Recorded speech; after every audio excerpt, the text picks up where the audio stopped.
Today, we're gonna walk through all of the custom things that I've done to transform my Yeti SB165 from a standard enduro bike to what is commonly referred to as a Slopeduro bike.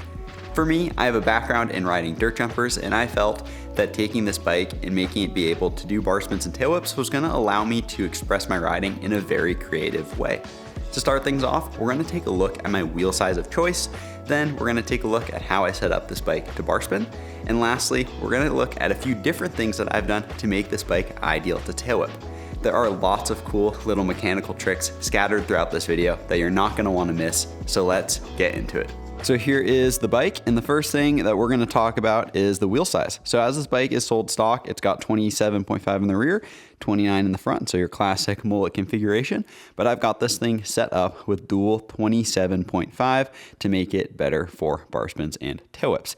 Now, to accommodate for the smaller front wheel, I have gone up 10 mils in fork travel. So this is a 180 mil travel Super Z, which makes up for the smaller front wheel. And from what I can tell through some ghetto measuring, it seems to maintain the geometry fairly close, but this is a bit of a garage hack, not an expert way to do it by any means, so maybe don't listen to me. But in terms of making this bike good for tricks, especially for bar spins with clearance to my crank here, and with doing 360s on drops and jumps and things, the dual 27.5 works super well. Another small detail about my wheel setup is I'm actually running a tubeless setup in the front wheel and a tube in the rear wheel. My reasoning for this is it's really easy to burp a tire when you have a tubeless rear wheel setup and you're doing 360s, so the tube helps in that department. And for the front wheel, the reason I have it tubeless is to save on rotational weight. Additionally, I'm running an EXO Plus casing tire in the front from Maxxis, whereas I'm running DH casing in the rear. Now, the rotational weight is super important on the front wheel, and that's for bar spins. When you have a heavy front wheel, it makes the bar spins that much more difficult. In the back, as I mentioned, DH casing and standard weight tube. For my next Slopeduro bike, I am planning on picking up a Tubolito tube so I can get that burp resistance but also save some weight. And I think that's really gonna take my next Slopeduro bike to the next level. So to make this bike be able to bar spin, I've had to do some tricky business to my cockpit. So for the brakes, I'm running Shimano XTR levers and I'm running the Shimano Saint calipers. Pretty ballin' brake setup. I have been so stoked on it. Now for the rear brake, I've got a super long hose wrapped once around the steer tube there. I've got it held in place with two little zip ties there, keeping things looking nice and tidy. Now for this front brake, we're running an oversized star nut, which is pretty cool. And that allows me to run the front brake line down through the steer tube into the caliper. The setup is super clean and has been working really well so far. Another thing I've done to make this bike be able to bar spin is to set it up single speed. So with this bike being a single speed, I don't need a shifter. So I've only got my rear brake up there on the handlebar, which keeps things tidy and is less cables to route.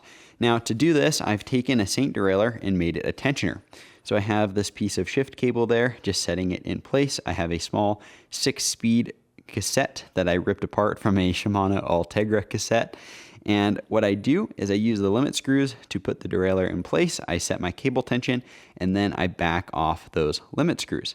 If you're ever looking to do this yourself and you use the limit screws to use a derailleur as a tensioner, it just wears down the metal on the derailleur over time and it's not the best way to do things. So that is how I go about my single speed setup, and it's how I would recommend you do yours as well. Now we're gonna take a look at my favorite part of this bike, but before we do, if you're enjoying this video, please consider dropping it a like. It really helps me out. Now that we've taken a look at how I've made this bike ideal to bar spin, such as with my brake lines there, and with my single speed Shimano Saint custom tensioner, we're gonna take a look at the first thing I've done to make this bike ideal for tail whips, and that is I installed a crank stopper. So you can see that little hose clamp in there, and what that's doing is that is holding a rubber coupling on top of my BB shell. So here is the other half of the coupling that I actually used for this project. So essentially this is sitting on my threaded BB cup.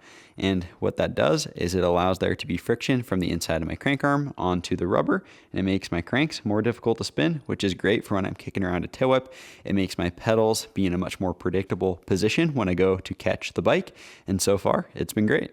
So for the next Slopeduro build, I've gotten in touch with the guys at No Line Components, and they make a purpose-built crank stopper that looks pretty freaking cool. And the way it works is it replaces this plastic sleeve on your bottom bracket, and the sleeve that it replaces it with has O-rings in it that add resistance to your spindle. So it seems like a pretty neat system. I'm really excited to get my hands on it, and you'll be seeing that soon in the next bike build.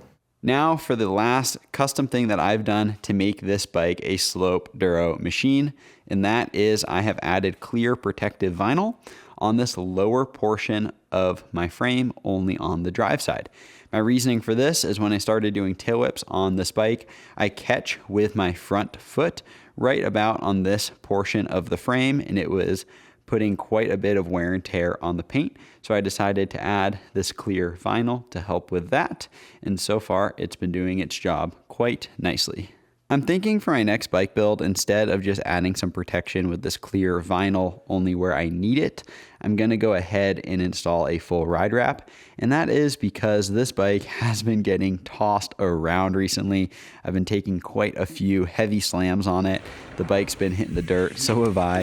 And I think for the next Slopeduro build, a ride wrap will just be the correct way forwards. So there we have all the custom things that transform my SB165 into a Slopeduro rig. I cannot wait to get the next Slopeduro bike built up with all the improvements that I discussed throughout this video. If you enjoyed this piece of content, please consider subscribing. There's new videos on the channel every single Monday. We'll catch you in the next one. Peace.